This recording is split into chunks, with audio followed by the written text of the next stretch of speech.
కూడా. You are dust. నీవు కేవలము మన్నే. And one day will come, and could be any day, you will go back to that dust. ఏదో ఒక రోజు నువ్వు ఆ మట్టికి చేరాల్సిందే. But in your body, నీ శరీరంలో, in you there is a soul. నీలో ఒక ప్రాణం ఉన్నది. That soul didn't come from the dust. ఆ ప్రాణము నేలలో నుంచి రాలేదు. The body came from the dust. శరీరము నేలలో నుంచి వచ్చింది. That soul is a part of God. ఆ ప్రాణము దేవునిలో భాగమై ఉన్నది. So that which is from the dust goes to the dust. That which comes from God goes to God. నేల నుంచి వచ్చింది నేలకు చేరుతుంది, దేవుని యొద్ద నుంచి వచ్చింది దేవుని యొద్దకు వెళ్తుంది.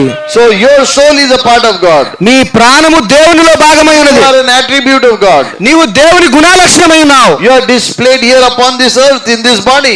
ఈ శరీరములో, ఈ నేల మీద నువ్వు ప్రదర్శించబడుతూ ఉన్నావు. But he redeemed this body. అయితే ఈ శరీరాన్ని ఆయన విమోచించాడు. The soul is redeemed. ప్రాణము విమోచించబడింది. Amen. But because of sin, still